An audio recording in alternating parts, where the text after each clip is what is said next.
স্থিতিশীল হইতেছে না। কেন হইতেছে না? তার কারণ এক একজন এক এক রকম দেন, কিন্তু উত্তরটা খুবই সরল, জটিল কিছু না।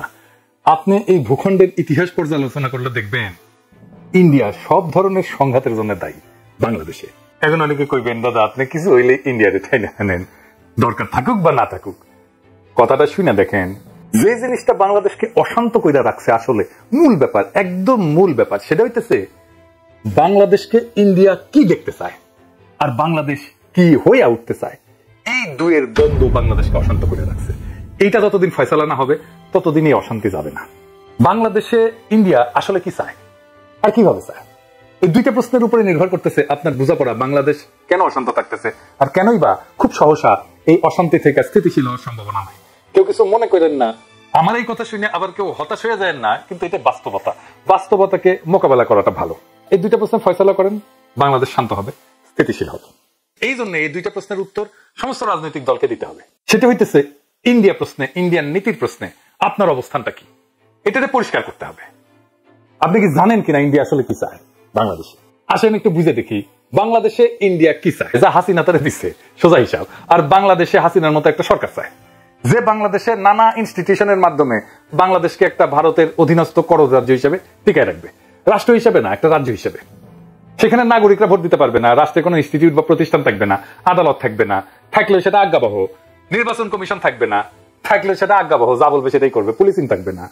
পুলিশিং মানে হবে ধরো, পিটো, মারো, খাও, ঘুষ খাও, এটাই হবে পুলিশিং। ব্যুরোক্রেসি থাকবে না, মানে একটা রাষ্ট্র হয়ে ওঠার জন্য যা যা দরকার তার কিছুই থাকবে না। সিভিল সোসাইটি থাকবে না, মিডিয়া থাকবে না স্বাধীন, এমনকি পেঁয়াজও তুমি উৎপাদন করতে পারবে না, করলেও আমদানি করতে হবে। তোমার দেশে ডাক্তারি বলে কিছু থাকবে না, তোমার রোগ হইলে চিকিৎসার জন্য ইন্ডিয়া যেতে হবে। আপনার দেশের জুই নারকেল তেল বিক্রি হবে না, যতই ভালো কোয়ালিটি হোক না কেন, প্যারাসুট চলবে। আপনার চাকরি হবে না বাংলাদেশে, এক্সিকিউটিভ আসবে ইন্ডিয়া থেকে। বিয়ার বাজার, ঈদের বাজার আপনি করতে যাবেন ইন্ডিয়ায়, ঈদ করবেন কিন্তু গরু কোরবানি দিতে পারবেন না। সি আপনি এত খারাপ, রক্ত পিপাসু, গরু কোরবানি দিতেছেন, পশুপ্রেমিক হয়ে যাবে সবাই। আপনি পায়জামা পাঞ্জাবি টুপি পড়তে পারবেন না, আপনি মাদ্রাসায় বাচ্চাকে পড়াইতে পারবেন না, আপনার মসজিদে ঢুকে পেটানো হবে। ফিলিস্তিনের আল আকসা মসজিদের মতো আপনার বাইতুল মোকাররমের চারপাশে থাকবে পুলিশের ঘেরাও, আপনাকে কাঁটাতারে ঘিরে রাখা হবে, তারপরে নিয়ম করে আপনাকে মাইরা কাঁটাতারে ঝুলাই রাখা হবে বর্ডারে। আপনার নদীতে পানি আসবে না, কারণ সব নদীতে বাদ দিয়ে রাখবে আন্তর্জাতিক আইন অমান্য করে। বর্ষা আবার ভালোবেসে বাদ খুলে দিবে, বাসায় দিবে, আপনি চাষের পানি পাবেন না, ফসল ফলাইতে পারবেন না, নদী শুকায় যাবে, হাহাকার হবে, পানির স্তর নিচে নেমে যাবে। আপনি পাম্প বসায় পানি তুলবেন, এই কাজ করতে গিয়ে আপনি ভূগর্ভস্থ পানিতে মারণ বিষ আর্সেনিক মিশাই দেবেন। সেই আর্সেনিক আপনার জীবনী শক্তি পলে পলে নিঃশেষ করে দেবে। আপনার শিক্ষা প্রতিষ্ঠানগুলো ধ্বংস হবে, লেখাপড়া হবে না, আপনাকে পিটায় মেরে ফেলা হবে সারা রাত, কারণ আপনি 5 ওয়াক্ত নামাজ পড়েন, আপনি আওয়ামী লীগ করেন, ছাত্রলীগ করছেন, এটাই আপনার যোগ্যতা। এই যোগ্যতা বলে যে কটা সরকারি চাকরি তার সিংহভাগ আপনি নিয়ে নেবেন। আপনারে পড়ানো হবে আপনি আসলে অখণ্ড ভারতের অংশ। আপনি জানবেন মুসলমানরা আসলে বহিরাগত, আপনি কথা বলবেন, আপনাকে জেলে নেওয়া হবে, পিটানো হবে, ক্রস ফায়ারে মেরে ফেলা হবে, দেশ ছাড়া করা হবে, পেটের নাড়ি হুড়ি বের করে সিমেন্টের স্ল্যাব বেঁধে নদীতে ডুবাই দেওয়া হবে, কোনোদিন আপনাদের খুঁজে পাওয়া যাবে না। চলন্ত ট্রেনের নিচে ফেলে দেওয়া হবে, হাত পা ডাইদা মোতায়েন বন্দি রাখা হবে বছরের পর বছর। ঘরের কোথাও না, আপনার ক্যান্টনমেন্টের মধ্যে, সবাই জানে, সব জেনারেল জানে, তারপরে ওইটা চলবে। কোনো কিছু বানায় বলে না, তাই না? সবকিছুই ঘটছে বাংলাদেশে, আর এইসবের কারণ আর কিছু না, কারণ একটাই, সেটা হইতেছে বাংলাদেশ একটা মুসলিম মেজরিটি দেশ, আর সেই বাংলাদেশ ভারতের মিথিক্যাল অতীতের অংশ, সে অখণ্ড ভারতের অংশ বাংলাদেশ। সেই অংশ সে ফেরত চায়, তার আগে তাকে পরিশুদ্ধ করে নিতে চায় তার জনগোষ্ঠীকে, কারণ এই জনগোষ্ঠী আগে হিন্দুই ছিল, তারা মুসলমান আগ্রাসনে ধর্মান্তরিত হয়েছে বলে তারা মনে করে। এদের পরিশুদ্ধ করতে হবে যেন মননে সে অখণ্ড ভারত মাতার সন্তান হয়ে ওঠে। তাকে নতুন এক ধর্মে দীক্ষিত করতে হবে, যার নাম অসাম্প্রদায়িকতা। এই অসাম্প্রদায়িকতা ধর্মে আপনি কোরবানি দিলে সাম্প্রদায়িক বর্বর, কিন্তু পয়লা বৈশাখের নামে অষ্টমীর এক ডালিয়া উদযাপন করতে পারবেন। আপনি বুঝবেনই না যে আসলে আপনার পয়লা বৈশাখের আড়ালে আপনি আসলে দুর্গাপূজার অষ্টমী করতেছেন। আপনি পূজা মণ্ডপে যেতে পারবেন, কিন্তু ঈদের নামাজে দাঁড়াইলে আপনি সাম্প্রদায়িক, পূজায় গেলে আপনি অসাম্প্রদায়িক, ঈদের নামাজে দাঁড়াইলে আপনি সাম্প্রদায়িক। তারপর একদিন টুক করে ভারত আপনাকে অখণ্ড ভারত মাতার অংশ করে নেবে। Syllabus complete. থ্যাংক ইউ, ধন্যবাদ, বাংলাদেশ জিন্দাবাদ। এটাই আপনার ডেস্টিনি হয়ে উঠছে। এইটাই আওয়ামী আর ইন্ডিয়ান প্রজেক্ট। তাই মোমেন্ট প্রকাশ্যে বলছিল, ভারতকে সে বলছে হাসিনাকে টিকায় রাখতে হবে। শোনেন, আবার শোনেন, অনেক আগের কথা। আমি ভারতে গিয়ে যেটি বলেছি যে শেখ হাসিনাকে টিকে রাখতে হবে। শুনেছেন? শুধু তাই না, ভারত আর বাংলাদেশের স্বার্থ যে এক, সেটাও সে ঘোষণা করছে। ভারতের বিজয় আমাদের বিজয়। শুনেন, আমাদের বিজয় ভারতের বিজয়, বুঝছেন? আমাদের উন্নয়ন ভারতের উন্নয়ন, ভারতের উন্নয়ন আমাদের উন্নয়ন। তাহলে আপনার মূল সংকট হচ্ছে আপনার বাংলাদেশ রাষ্ট্র থাকবে কিনা। এই যে ইন্ডিয়ার প্ল্যান, সে হায়দ্রাবাদ খাইছে, সে গোয়া খাইছে, সে জুনাগড় খাইছে, সে সেকেন্ড খাইছে, সে কাশ্মীর খাইছে, একইভাবে বাংলাদেশে খায় নেবে। সে তার অখণ্ড ভারতকে সম্পূর্ণ করবে, যেটা তার স্বপ্নে আছে, যেটা তার সংসদ ভবনে লাগাইছে, অখণ্ড ভারত। তাই বাংলাদেশের সার্বভৌমত্ব সংকট আপনার প্রধান সংকট, আপনার প্রধান আশঙ্কা মহাভারতে বিলীন হয়ে যাওয়ার আশঙ্কা। এই আশঙ্কাকে আমরা আসলে কিভাবে মোকাবেলা করবো? আমাদের দেশের ভিতরে একটা শক্তিশালী জাতীয় ঐক্য লাগবে। সেই জাতীয় ঐক্যের সম্ভাবনাকে সবসময় ধ্বংস করে দেয় ইন্ডিয়ানরা। আমি কাউকে উদ্দেশ্য করে বলতেছি না, কিন্তু আপনারা দেখছেন বৃহত্তর জাতীয় ঐক্য কারা নষ্ট করছে, যেটা 5ই আগস্টে তৈরি হয়েছিল, জুলাই আগস্ট বিপ্লবে তৈরি হয়েছিল। জাতির যে আকাঙ্ক্ষা কারা কিভাবে ধ্বংস করছে সেটা আপনারা দেখছেন। 2 নম্বর হতেছে রাষ্ট্রের প্রতিষ্ঠানগুলো পুনর্নির্মাণ করতে হবে, যেগুলো হাসিনা ভেঙে দিয়ে গেছে, যেটাকে সংস্কার বলতেছে প্রফেসর ইউনূসের সরকার। তার ফলে রাষ্ট্রের প্রতিষ্ঠানগুলো যে ধ্বংস করছে হাসিনা, তা পুনর্গঠিত হবে সংস্কার করলে। এই জন্য এত সংস্কার সংস্কার সংস্কার সংস্কার শোনা হচ্ছে। কোন সংস্কার করতে দিতে চাচ্ছে না কারা? আপনারা জানেন, আপনারা দেখতেছেন। সংস্কার করতে যে নির্বাচনে দেরি হলে বাধা দিবে বিএনপি। এই বছরই নাকি সংস্কার সম্ভব, দিল্লি স্টারে মাহফুজ আনাম কইছে। কই থেকে আসছে? দিল্লি স্টারে মাহফুজ আনাম যখন লেখে, এটা কই থেকে আসে? এটা দিল্লি থেকে আসে। দিল্লি থেকে কয়া দেয়, মাহফুজ আনাম লিখে দেয়, চেপে দেয়। নির্বাচন বিএনপি কবে চাইছে? 2025-এর মার্চ এপ্রিলে, সেই 2024-এর ডিসেম্বরে চাইছে। আমি বেনে বেনে করছি না, দেখেন ডিসেম্বরে করছে আগামী 3-4 মাসের মধ্যে নির্বাচন চাই। এইটা স্যার তারিখ দেখান। বিএনপির নেতারা কি ব্যাখ্যা দিবেন? 2025-এর এপ্রিলে কেন চাইছিলেন বা মার্চে কেন চাইছিলেন নির্বাচন?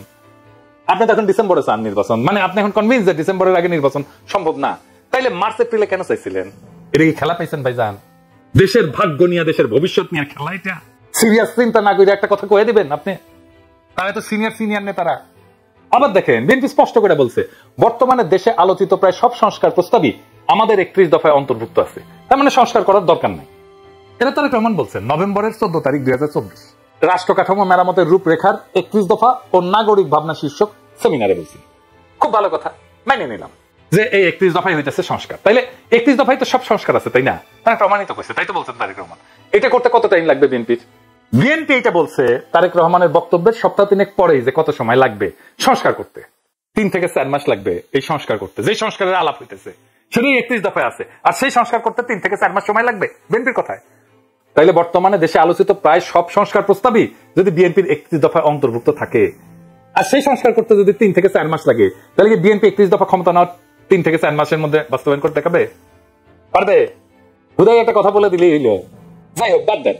এরপরে আমাদের আর কি লাগবে? এটা খুব গুরুত্বপূর্ণ, আসেন এটা একটু বুঝে দেখি। লাগবে এমন একটা শক্তির বন্ধুত্ব যারা আমাদের সার্বভৌমত্বের রক্ষা কবচ হয়ে থাকবে। মানে ইন্ডিয়া যদি আমাদের অ্যাটাক করতে আসে, আমাদের পাশে কে দাঁড়াবে? কারা হইতে পারে সেই শক্তি? আমাদের খুব বেশি চয়েস নাই, কিন্তু কারা হইতে পারে বলেন? ওয়েস্ট, পশ্চিম। হ্যাঁ, এই পশ্চিম ভাই ইসলামোফোব দুনিয়া। আমেরিকা আমাদের ইন্ডিয়ার হাতে তুলে দিছিল, ভুলে যায় না? 1/11 করে হাসিনার পুরো টাইম ওয়েস্ট 2 হাত তুলে হাসিনাকে সাপোর্ট দিছে, তাই না? এমনকি হাসিনা যখন পাখির মতো মানুষ মারতেছিল বর্ষা বিপ্লবে, জুলাই আগস্ট বিপ্লবে, কেউ কিছু বলছে? বলে নাই। এই ওয়েস্টকে ইন্ডিয়া বুঝাইছে হাসিনাকে আমাদের দরকার, নয়তো ইসলামী জঙ্গিরা বাংলাদেশের দখল নিয়ে নেবে। তাই এই পশ্চিম সেটাই করবে যা ইন্ডিয়া চায়। ইন্ডিয়ার চাওয়াকে পশ্চিম সাপোর্ট করবে সবসময়। তাহলে আমাদের চয়েস একটাই, চীনের সাথে অর্থনৈতিক, সামরিক, রাজনৈতিক, কূটনৈতিক একটা দীর্ঘমেয়াদী সম্পর্ক তৈরি করা। এটা একটা অতি জটিল এবং বিপজ্জনক কাজ হবে। কেন বিপজ্জনক হবে? কারণ এই কাজ করতে গেলে পশ্চিম আর ইন্ডিয়া ঝাঁপে পড়বে একসাথে। চীনের সাথে সম্পর্ক তৈরি করতে গেলে আমাদের প্রবল শক্তিশালী রাজনৈতিক ঐক্য লাগবে দেশের মধ্যে, আর তেমন জনপ্রিয় মেধাবী রাজনৈতিক নেতা লাগবে এই কাজ করার জন্য। আর দেশের মধ্যে লাগবে বুদ্ধিবৃত্তিক কাজ, একাডেমিয়া থেকে, বিশ্ববিদ্যালয় থেকে, সিভিল সোসাইটি থেকে, মিডিয়া থেকে। তারা তৈরি করবে ন্যারেটিভ, কবি, শিল্পী, সাহিত্যিকরা। একমাত্র তখনই বাংলাদেশের ভবিষ্যৎকে রক্ষা করা যাবে সফলভাবে। মনে রেখেন, এই কাজটা যারাই অ্যাডভান্স করার সামর্থ্য রাখে তাদেরকে আগে আইডেন্টিফাই করা হবে, আর বাড়তে দেওয়া হবে না। এমন কাজ করার লোক কিন্তু বেশি হয় না, আপনারা জানেন। কিভাবে তাদেরকে বাড়তে দেওয়া হয় না, আমি আপনাদেরকে 2টা এক্সাম্পল দেব, মাত্র 2টা। ব্যারিস্টার মইনুল হোসেন, চেনেন না? খুবই স্ট্রং ন্যাশনালিস্ট, মানিক মিয়ার ছেলে, এলিট ফ্যামিলির ছেলে, ব্যারিস্টার, উচ্চশিক্ষিত, এমপি ছিল তরুণ বয়সে, প্রখর রাজনৈতিক মেধার মানুষ। বাকশালের বিরোধিতা মুজিবের সামনে দাঁড়ায় করছে যে কয়জন বিরল ব্যক্তিত্ব, 2 বা 3 জন, তার মধ্যে সে একজন। কিন্তু সে বাংলাদেশের রাজনীতিতে একজন ফেনোমেনন হয়ে উঠতে পারেন, তাকে স্পেস দেওয়া হয়নি। সালাউদ্দিন কাদের চৌধুরী, তীব্র একজন ন্যাশনালিস্ট নেতা, সাহসী নেতা, তারে তো ফাঁসি দিয়ে দেওয়া হইল। তাই আপনারা খেয়াল রাখবেন, বাংলাদেশের এলিট এস্টাবলিশমেন্ট যার পিছে লাগতেছে, মনে রাখবেন সে ইন্ডিয়ার লেজে পাড়া দিছে, তারে খাইয়া দিবে। সেই জন্য এটা একটা যুদ্ধ। আমরা যেটাতে আছি সেটা একটা যুদ্ধ। এই জন্য এটা শান্ত হইতে সময় লাগবে, যতক্ষণ পর্যন্ত না আপনি প্রবল শক্তিশালী হইয়া প্রতিপক্ষকে পরাজিত করতে না পারেন। মনে রাখেন, এই যুদ্ধ আমাদেরই। বাংলাদেশের রাষ্ট্রীয় অস্তিত্ব আজ একটা চূড়ান্ত চ্যালেঞ্জের মুখোমুখি। এটা শুধু ভারতীয় হেজিমনির বিরুদ্ধে না, এটা আমাদের ভবিষ্যৎ প্রজন্মের জন্য, আমাদের আত্মপরিচয়ের জন্য, আমাদের ভাষা, আমাদের স্বাধীনতার আত্মা রক্ষার জন্য এই যুদ্ধ শুধু সীমান্তে না, এটা চিন্তায়, বুদ্ধিবৃত্তিতে, প্রশাসনে, বিশ্ববিদ্যালয়ে, অর্থনীতিতে, সিভিল সোসাইটিতে আর প্রত্যেকটা নাগরিকের মনোজগতে। ভারত চায় বাংলাদেশকে একটা পরাধীন করদ রাজ্যে রূপান্তর করতে, তারে খাইয়া ফেলতে, যেখানে আপনি থাকবেন কিন্তু আপনার নাগরিকত্ব থাকবে না, যেখানে আপনার ভূখণ্ড থাকবে কিন্তু রাষ্ট্র থাকবে না। এই যুদ্ধের এক পাশে ভারত, তার গোয়েন্দা সংস্থা, দালাল রাজনৈতিক দল, তার পোষা মিডিয়া, সিভিল সোসাইটি, আর অন্য পাশে আমরা বাংলাদেশের মানুষ, যাদের কাছে এই ভূমি শুধু মাটি না, এটা আত্মমর্যাদা পরীক্ষার ময়দান। ভারতের বিরুদ্ধে লড়াই কোন সামান্য কূটনৈতিক সমস্যা না, এটা একটা মহাকাব্যিক সংগ্রাম, যেখানে জয় পরাজয় শুধু রাষ্ট্রের ব্যাপার না, এটা আত্মারও ব্যাপার। এই যুদ্ধে জেতার জন্য দরকার জাতীয় ঐক্য, প্রাতিষ্ঠানিক সংস্কার এবং ভবিষ্যতের কূটনৈতিক রণকৌশল। দরকার চীনের সঙ্গে সাহসী জোট, দরকার একজন মেধাবী অকুতোভয় নেতা যিনি জাতিকে নিয়ে যেতে পারবেন সেই অনিবার্য সংগ্রামের শেষ প্রান্তে। দরকার জাগ্রত একাডেমিয়া আর নির্ভীক বুদ্ধিবৃত্তিক নেতৃত্ব, যারা ইতিহাসের দায় বুঝে আজকের প্রজন্মকে বুঝাতে পারবে আপনার আত্মপরিচয় আজকে আগ্রাসনবাদী ভারতের টার্গেট। মনে রাখেন, ভারত কখনো আপনাকে রাষ্ট্র হিসেবে মানেনি, মনে করছে সে আপনার হারানো অঙ্গ। এই অঙ্গ যে আবার জায়গা উঠছে, নিজের পরিচয় দাবি করছে, এটাই তাদের ভয়। তাই তারা হাসিনার বদলে আর একটা পুতুল সরকার আনতে চায়, যাতে বাংলাদেশ আর কখনো মাথা তুলে না দাঁড়াইতে পারে। কিন্তু ইতিহাসের চাকা ঘুরছে। আজ প্রশ্ন একটাই, আপনি কি এই চক্রান্তের বিরুদ্ধে দাঁড়াতে প্রস্তুত? আপনি কি আপনার স্বাধীনতা, আপনার ধর্মীয় অধিকার, আপনার আত্মপরিচয়, আপনার ভাষা আর আপনার স্বপ্নের বাংলাদেশকে রক্ষা করতে চান? তাহলে এই যুদ্ধ আপনারও। এই যুদ্ধ শুধু নির্বাচন বা সংস্কার নিয়ে না, এটা একটা জাতির আত্মার অস্তিত্ব রক্ষার লড়াই। আপনি যদি এই যুদ্ধে অংশ না নেন, তাহলে একদিন জেগে উঠবেন সেই রাষ্ট্রহীন, আত্মাহীন ভূখণ্ডে, যার নাম একদিন ছিল বাংলাদেশ। এখনো সময় আছে, জায়গা উঠেন, সংগঠিত হন, কারণ এইবার না পারলে আর কোনোবার আমরা পারবো না। বাংলাদেশ বাঁচলে আপনি থাকবেন, বাংলাদেশ গেলে আপনি শুধু নামে থাকবেন, নাগরিক থাকবেন না। এটা আপনার যুদ্ধ, এটা আপনার সময়, এটা আপনার নিয়তি রচনা করার শেষ সুযোগ।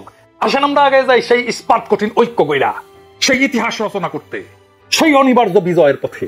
ইতিহাস অপেক্ষা করতেছে। ইনকিলাব জিন্দাবাদ।